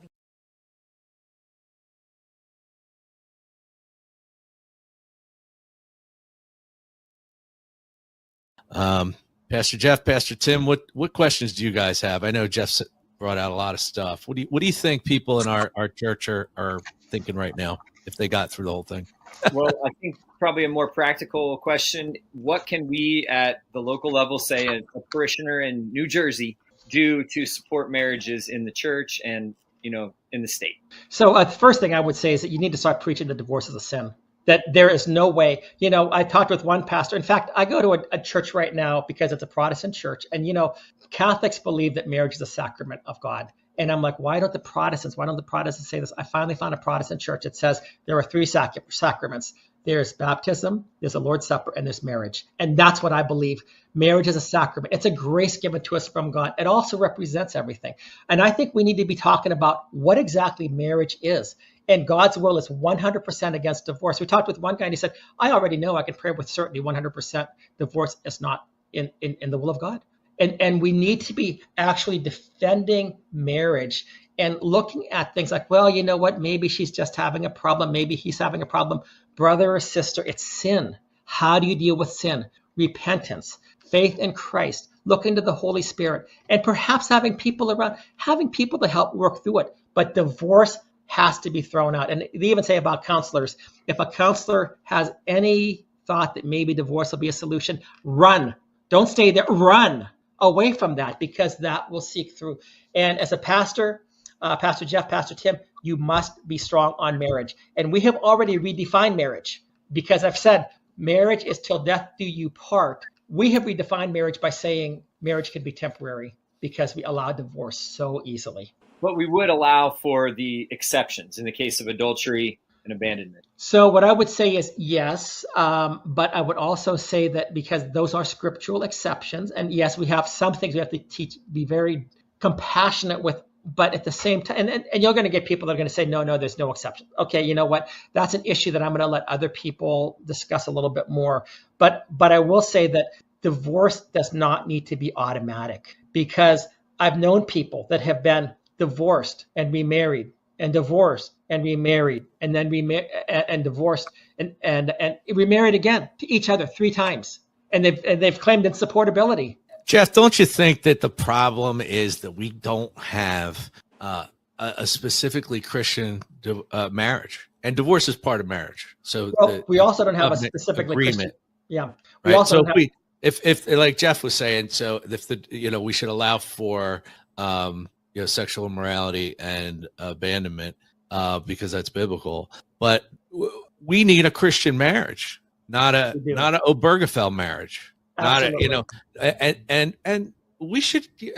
One of the problems with Christianity is we're so old that we can't. We don't have any copyrights on anything. It's Yeah. people stealing our words. So You know? this gets into another area that I don't think there'll be time to get into right now, but you're absolutely right about that. But I will also say too that we need to have a Christian mindset, because we are being transformed by the world and not transforming the world. That's the problem. 100%. And then when we talk about what's happening to children of divorce, if you have a church filled with broken families, how are you going to have a strong church?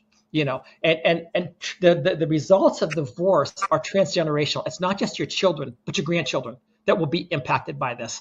Divorced people, kids of divorce, tend to divorce more frequently by a large number than those who come from solid families. And divorce is not even mentioned. So it may not impact you personally, but what happens if your son or daughter marries a divorced person and they're all screwed up? And then it will impact you as well. And it may impact you that you cannot see your grandchildren. So, I mean, we have to address this. This should be an all-out war.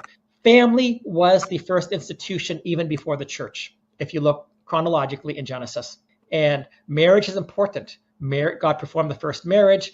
Jesus performed his first miracle at the wedding of Cana in Galilee. What's the last event of the Bible? The marriage supper of the Lamb.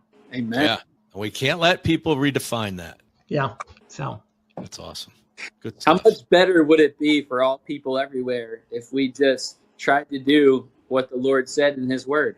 Oh, how much better would it be? I remember reading about revivals, like the Welsh revival under Evan Roberts, and they were saying that, you know, the police didn't even have any work to do. So they started to form police quartets and they would sing. Now, the only downside was, from what I read, is that the miners who got converted no longer swore and cursed, and the donkeys did not know how to obey them, because that's the only thing that they responded to was cursing and swearing and stuff like that. So that might be the only downside. But could you imagine? I mean, I grew up in a place where we kept our doors open at night.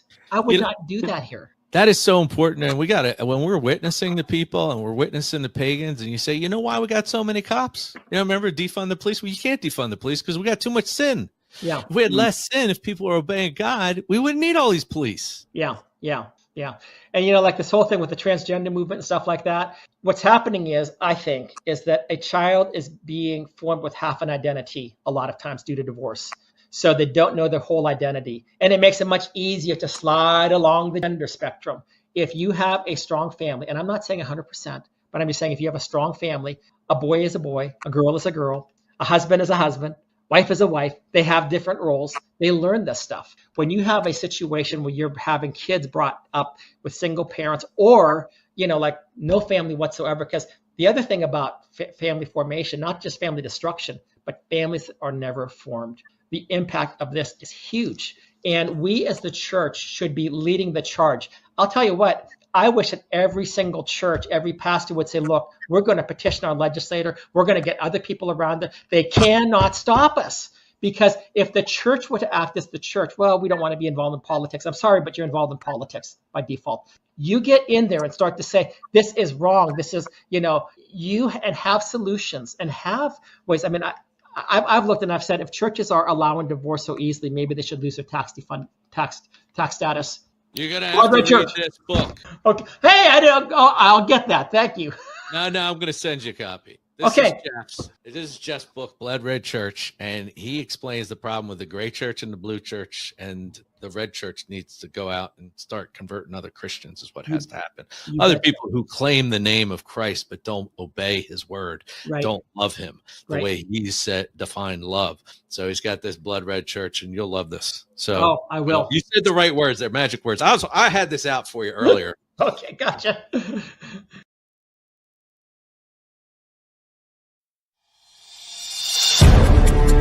Last Call with BJ Edwards. Real talk about real life.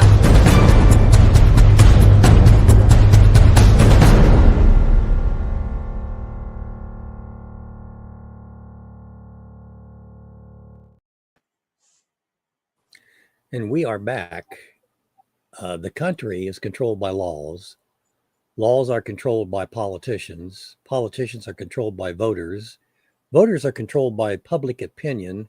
Public opinion is controlled by the media, education, and the church. Oh, I'm sorry. public opinion is controlled by the media and education. Where's the church? Whoever controls media and education, they've already silenced the church, controls the country. That's William F. Federer. And that's where we are today, folks. We are the result of the lack of righteousness in this nation, a lack of Jesus in the home, in the church, and in our state. Where is he? Other than being made fun of. I forget what it was. New Jersey? Outlawed praying. Christian praying, by the way. They ain't going to mess with that other religion. Christian praying in front of an abortion clinic. In America, a Christian nation. That's just the start, JR. Or BJ, again, that's just the start of it. Eventually it's going to be, if you're even just out praying in front of a courthouse or whatever. Oh, I know where it goes. Yeah, it's just the start. Yeah. Yep. Jeff? JC? Yes, sir. Your thought about the church, brother? You have any thoughts about the church? I wonder. No, not any. Hey, guess what I had witnessed this morning? I had to go in town and get a few things. Didn't get back here till about 11. But I sent you a text. You can look at it later. I'm sure you probably haven't seen it. But here's what it is. Let me see how I can get this over. See that guy? Yeah. His sign says, and there's farmer's market going on the square. There's hundreds and hundreds of people up there on the square. His sign says, love is love, but perversion is still perversion. Oral or anal. So I went around the square twice and I thought, who is this guy? I thought, as finally after twice around the square, I thought, I'm going back. I got to go talk to him, find out. I thought I knew. So I walked up to him, started talking to him. And he's got tracts he's handing out. It's called Reality Check. And at the top of he gave me one right away. It says, oftentimes the world gets so messed up and off track that it needs a wake-up call, a reality check. Maybe you need one. If so, may this serve as a reality check for you. If someone is born a male, can he be a female on the inside? If he has an operation, can he change into a woman? Does that make him a woman? He's got these tracts. I asked him, I said, let me ask you a question. I said, you a pastor? He said, yep. He said, I know you. I said, you know me? He said, oh yeah. And we got to chatting. And he's up there by himself, standing on that public square.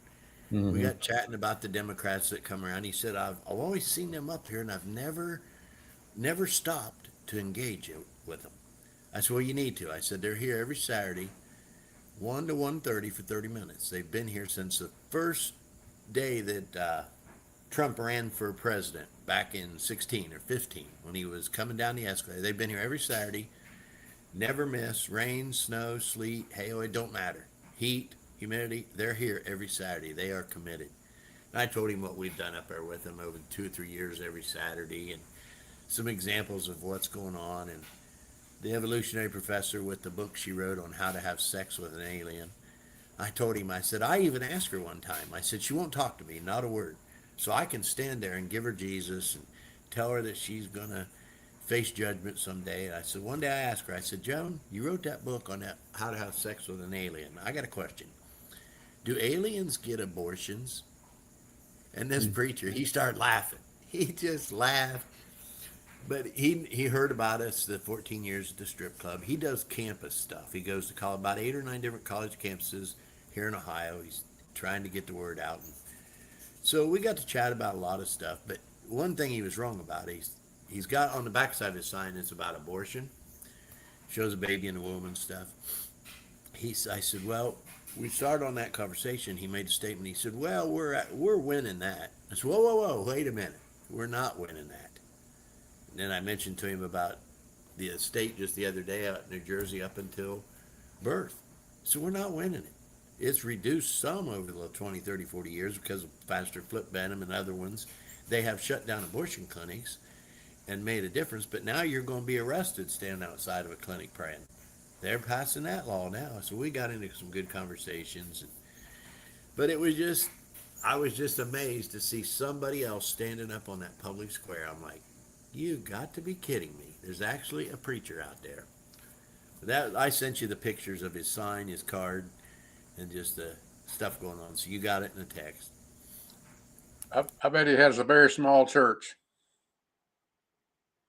Yeah, if any church. He might not have one anymore. Well, that's true, too. That's why he's on the square. He don't have a church no more. Right. Who knows?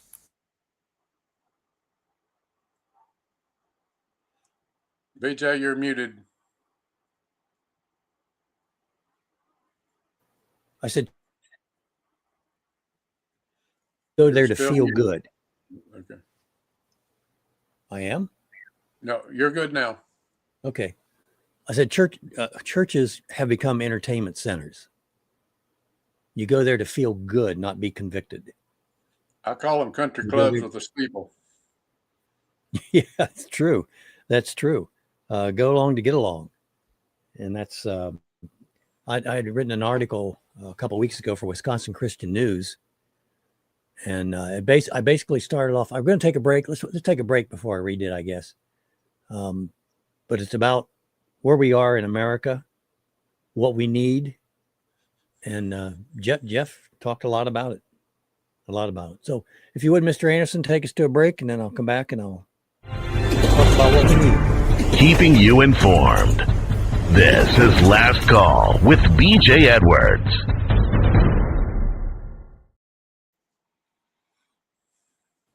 You know, Barack Obama had it right when he said America is no longer a Christian nation. Our multicultural society has shifted away from traditional Christian foundation.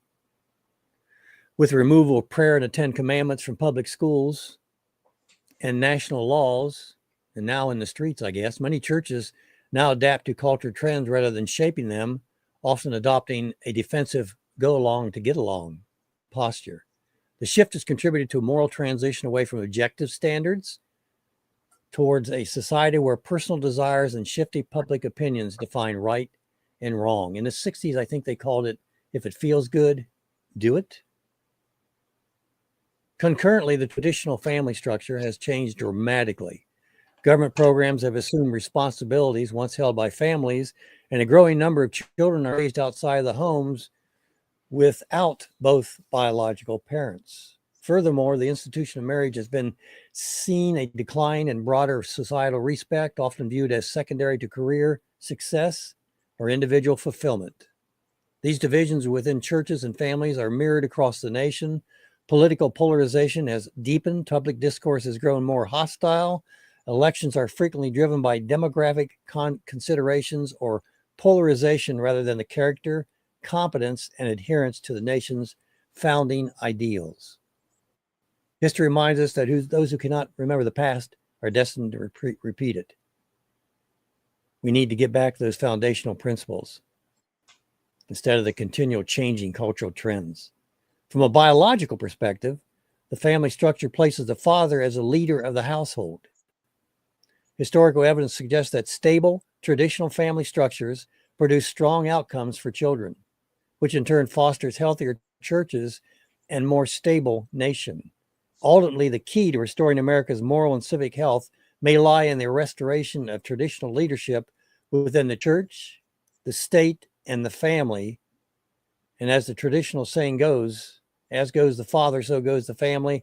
As goes the family, so goes the church. As goes the church, so goes the nation. We need male leadership, folks.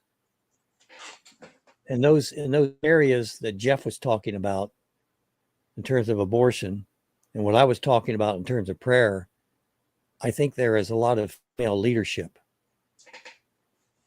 I think the governor of the state is a female. Where is the male leadership? Why are we not having that? And when you bring up a family and a child looks for that traditional male leadership, it's not there. They're going to look someplace else for it. They're not looking for that leadership in the mother. The mother supplies different things. You know, I kid a lot around about in terms of leadership and responsibility and influence. And personally, I would rather have influence than leadership, because leadership comes with responsibilities. Influence, you're just influencing a leader. You can be wrong, you know. Well. I just made a suggestion. But we need that desperately in America today. And it's tough to do. Look at what Jeff was talking about early on. No fault divorce. Unilateral this, unilateral that. I'm okay, you're okay. There's different aspects that you get in a male and in a female. And what we have, I'm going to get into our headlines, what we have, and this result of we've basically cornered ourselves into. You know, there's a situation in Iran, and they're talking about a 60-day ceasefire to prepare for broader war. Hang in there. A mother of a Navy sailor tells the New York Times that her son didn't sign up to be on a ship in the middle of the ocean. A Navy sailor signed up, but didn't sign up to be on a ship in the middle of the ocean. Excuse me? Norm, you got a comment?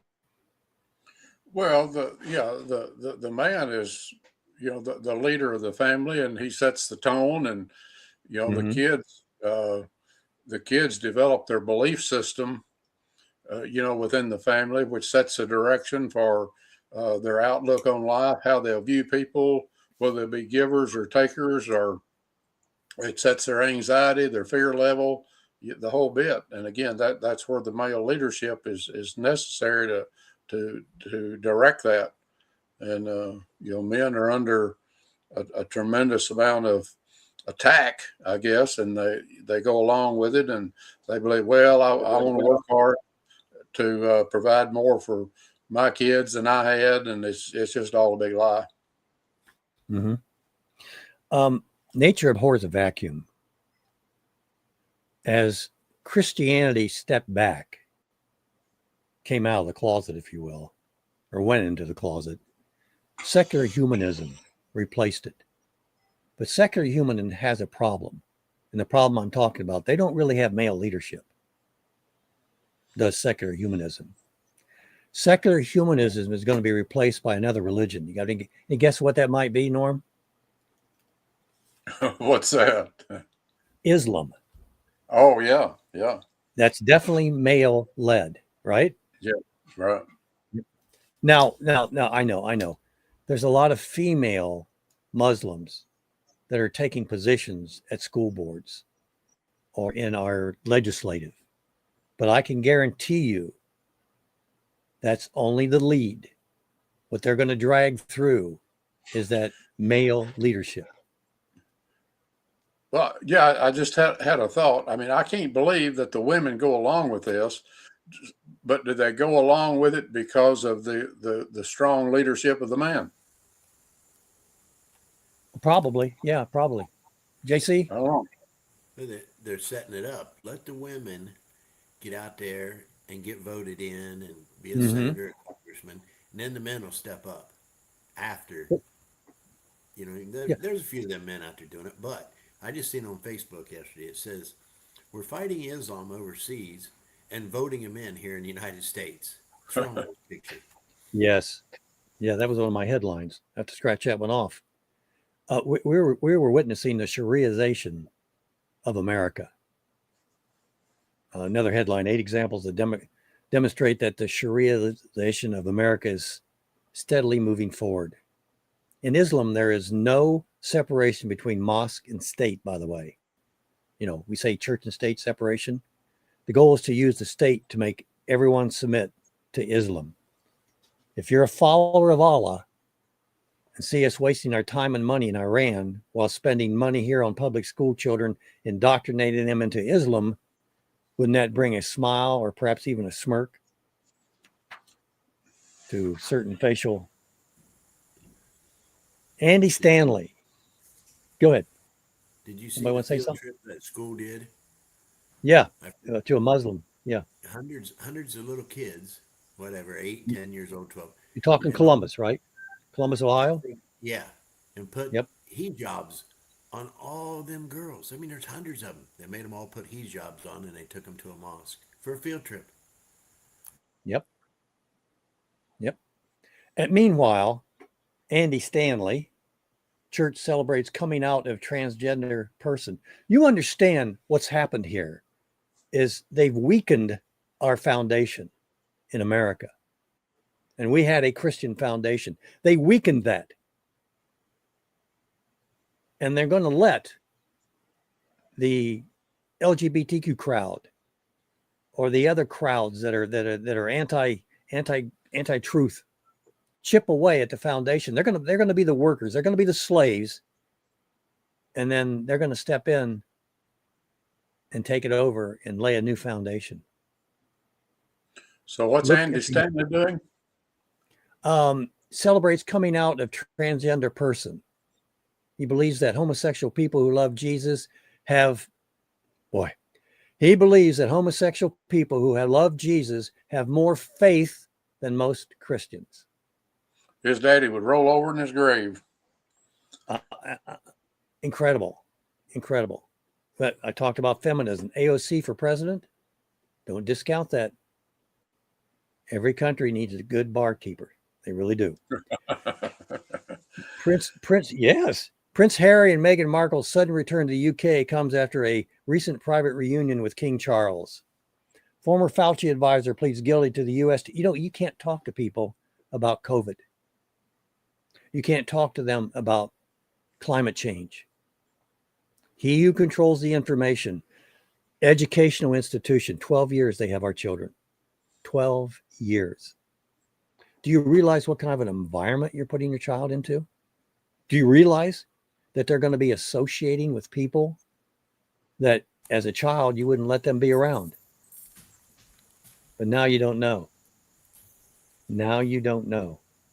New documents confirm Eric Swalwell was deeply committed in a relationship with a Chinese spy. That's just a little bit of example of where we are in America today. Hey, BJ. And you'll go, sir. Isn't it amazing? Different topics you're mentioning there, whether it's abortion, whether it's transgenderism, Islam, whatever it is. All this, and COVID, and the flu shots, all this truth has come out on all this stuff, but yet they all want to just stand and lie about it and ignore it and keep moving forward with their lives. Like now they're promoting the COVID's back. Go get your shots. I see the signs up everywhere in town to pharmacies. Free flu shots. They're promoting it. Get your mask on again. It's coming. They're ready to ramp it up. Kids are back in school. Well, it worked. It worked. Guess Mr. Anderson's camera's not working. It's still working. It's ridiculous. Art Schlichter wrote an article in Town Hall talking about Islam. You must be in active and unconscious denial not to recognize the Islamic threat because it's there in a million videos and public statements. I was thinking the other day, okay, if we recognize that it's a problem, what do we do? Any suggestions, JC? Any suggestions? Norm? What do we do? I mean, we this is a problem. We need to fix it. How do we fix it? They're here. Their children are going to school. They have neighbors that love them. How do we fix that? Well, we get back to following the guidelines God gave us. Which God? Well, our Creator God. The only true and living God. How about that? Yeah. That pastor I met on the square today, he did say right away when we started talking, he said, the church has got to come out of the building. I'm like, amen. They're too comfortable, JC. They're too comfortable sitting in there and hearing all about Jesus, which they need to hear about Jesus, but they need to get off their backsides and get out on the street. Well, I told him they're living in fear. They're cowards. Right. They just want to hurry up and get the rapture here so they can get out of here. We talked about that too. We got quite a few conversations going today. And it's not about God's kingdom. It's about their kingdom.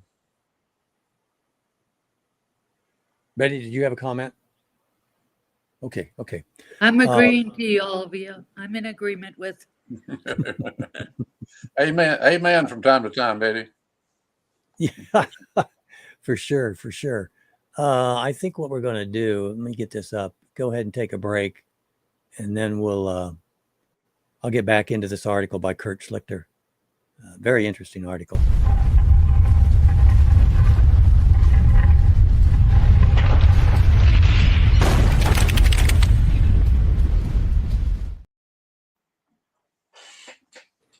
It's just wild. Back to the article. It's a power move for Muslims to tell you what they intend to do. Fanatical Muslims make no attempt to hide their goal because they know that American leftists aren't going to push back against them. They're working with them. Anything to destroy righteousness. Different forms of humanism. The goal is domination and definitely not assimilation. The mosque building, political organization, the conduct of rituals in public spaces are all acts of dominance. America needs to understand the threat and face it forthrightly. The question is how? Oppose the expansion of Islamic domination. Oppose the imposition of Sharia law in any form, and virtually demand that the immigration pipeline be shut off. The radical Muslim activists who want to determine our country and are already here to be deported, including after being denaturalized if necessary. Thicken your skin.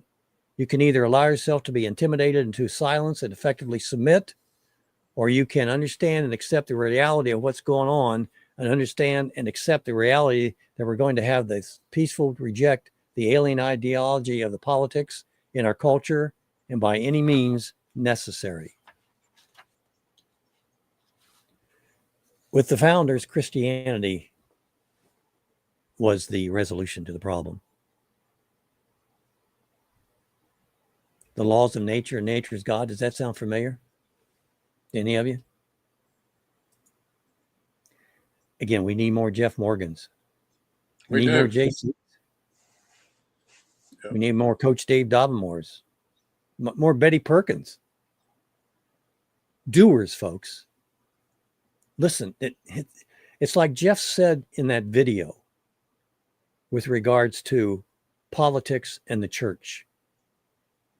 You're either going to be in politics or politics is going to become part of you. You can't separate them. Politics is it's like oxygen. It's the air we breathe. It's what keeps us together. Politics, by the way, are in the family as well. They're all over the place. Everybody plays politics. Yes, Jesus was involved in politics. Who was he talking to? Why was he talking to them? We can't hide anymore. Children need us desperately to engage the culture. Hey, didn't Jesus take his message to the leaders, the politicians, and the preachers, all of Christians, everybody? It didn't matter who. Everybody got the message. That's where we're missing it today. We just want to talk to each other. Oh, it's Sunday morning. Hey, brother, how you doing? Shake him, hug him. So see you next week. Yeah, did you see that ball game last night? No, that's the subject most of the time. Okay. Yeah. Bengals and the Browns on Sunday morning. Go Bucks. Huh? Here you go. Go Ohio State. We got a pastor here in our county. I stopped up there one Sunday after church to go in there and give him a little bit what for on the school board meetings. And when I walked in, everybody's gone. And he just got done preaching his message. And guess what he wore? Cincinnati Bengals jersey. That's what he preached in on Sunday morning. I was like, are you kidding me? Well, you get attention. I'll guarantee you there's more discussion about sports on Sunday morning at church than there is about what the Lord's done. I'll bet he got an extra $2,000 or $3,000 in the plate that day because he wore a Bengals jersey. All right. Hey, listen, we got a video we got to get to, folks. I appreciate everyone's help. This is BJ Edwards along with Mr. Anderson. We have a little video for you. Have a great weekend. Mr. Anderson, if you will, fire away.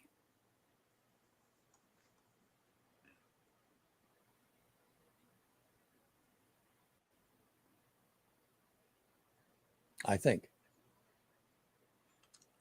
He's got some information in the chat there that you may need to read, BJ. Yeah. It's a 10-minute video, I think. Okay. Did you just say you fired him? Or fire away? You must have fired him. He's gone. He may have quit. Maybe. I don't know which video he was going to play. He must have trouble trying to get it up. Let's see what we got here. He said about 10 minutes. That one. I don't see a 10-minute video, Mr. Anderson. And he can't come on. Maybe it means he'll be back in 10 minutes. Wait a minute. I think he's got something up there.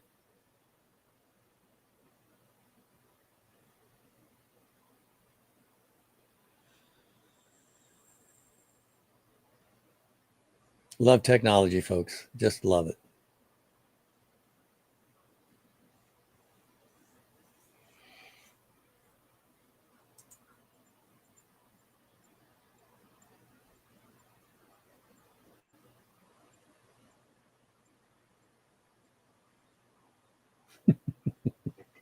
Silence. I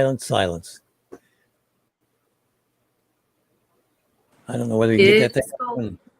Silence is golden. Yeah, it is. Anyway, I really appreciate Jeff coming on this morning, and I really appreciate what he's doing. It's just amazing the number of, I'm going to call them heroes, that I get to meet. No, they're not on all the talk shows. No, it's not that. But they are really, truly heroes doing God's will.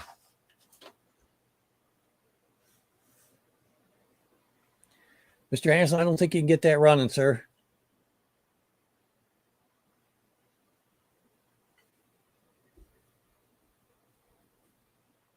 So I'll tell you what, we'll just end her now. I thank everybody for helping out this morning, and I apologize for the delay and the silence here in the past few minutes. Have a great weekend. Enjoy your favorite sports team. We'll catch y'all. We'll catch you all later, right? God bless. I got to run. Yes, sir. Thank you.